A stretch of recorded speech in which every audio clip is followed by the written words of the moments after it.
তো হ্যালো বন্ধুরা, আজকে আবার একটা ব্লগ ভিডিও নিয়ে চলে এসেছি আপনাদের কাছে। তো আমার কড়াইটা গরম হয়ে গেছে, তেল দিয়ে দিলাম। তেল দেওয়ার পর আমার পেঁয়াজ কুচনো ছিল, ওই কুচনো পেঁয়াজগুলাও দিয়ে দিলাম তেলের মধ্যে। ভালো করে ভেজে নিতে হবে, দুবার নাড়াচাড়া করে। তো আজকে করব আমি মুরগির মাংস কষা। তো পেঁয়াজটা হালকা করে ভাজা হয়ে গেছে, এবার আদা রসুন বাটা আছে, ওই আদা রসুন বাটাটাও দিয়ে দেবো ওই পেঁয়াজের সাথেই।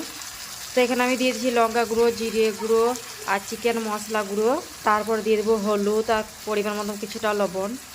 তারপরে সব মশলাটা দেওয়া হয়ে গেল। এবার মশলাটা দেওয়ার পর ভালো করে হাতা করে দুবার নেড়ে চেড়ে দিতে হবে। তো মশলাগুলো সব শুকনোই পড়লো, সব গুঁড়োই। তো একটু জল দিয়ে দিতে হবে, জল দিয়ে দিয়ে ভালো করে কষিয়ে নিতে হবে।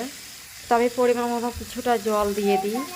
মশলাটা ভালোভাবে কষিয়ে যখন দেখবো যে হ্যাঁ মশলার ভেতর থেকে তেল ছেড়ে দিয়েছে, তারপরে আমার যে মুরগির মাংসটা কাটা আছে ওই মুরগির মাংসটা ধুয়ে পরিষ্কার করে রেখে দিয়েছি, এবার দিয়ে দেবো মুরগির মাংসটা।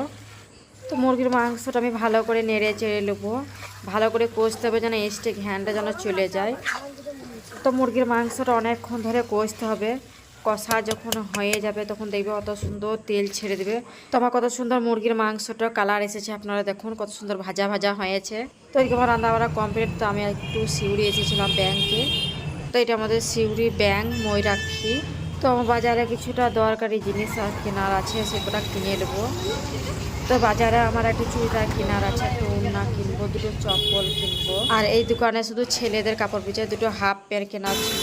তো এখানে আনমূল রাগ করে বসে আছে গাড়ি কেনার জন্য, কিন্তু এই দোকানটা বন্ধ আছে। এবার দোকানটা খুলবে তবে গাড়ি কেনা হবে।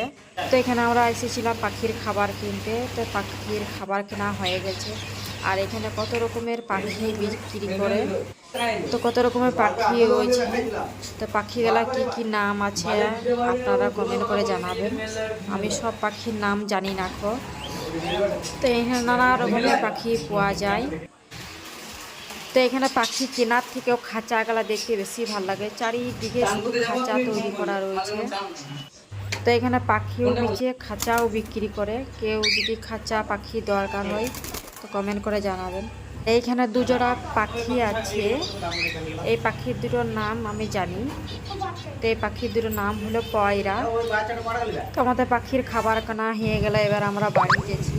তো বাড়ি যেতে গিয়ে দেখছি একটা স্কুল পড়েছে।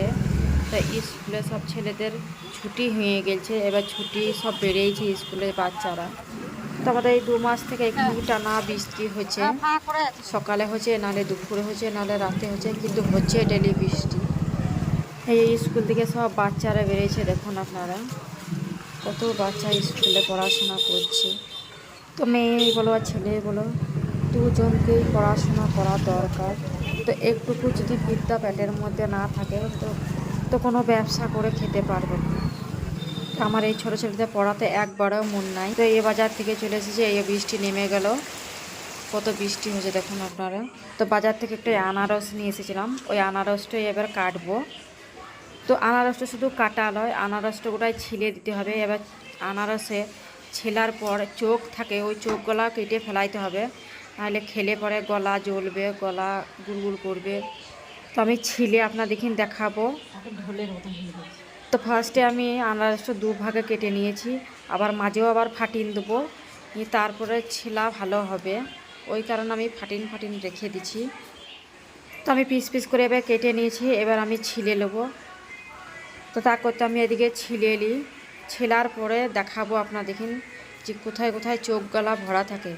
ওই চোখ গলা না যদি ফেলা হয়, একটুকু যদি থাকে তো এত জিভ গুলগুল করবে। এই দেখুন এই চোখ গলা।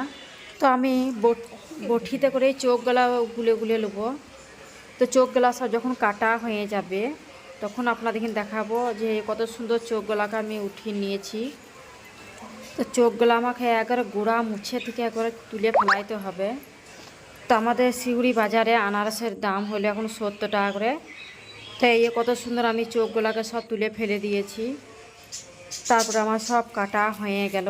এবার কত সুন্দর ওই থালার মধ্যে আমি কটা ছিলকাকে গোল করে কেটে ওর মধ্যেই আমি সাজিয়ে রেখে দিয়েছি, আপনারা দেখুন। তো ভিডিওটি যদি ভালো লাগে লাইক শেয়ার কমেন্ট সাবস্ক্রাইব করবেন। আমার নতুন চ্যানেল খুলেছি, তো ভালোভাবে ভিউজ হচ্ছে না, সাবস্ক্রাইবও আসে না, লাইকও কেউ করে না। তো তো ফার্স্টে আনমোলকে বললাম তুমি খেয়ে দেখো। তো একটুকু লবণ দিয়েছি, প্রচুর মিষ্টি, তাও একটুকু লবণ দিয়েছি, লবণ দিলে ভালো লাগে খেতে।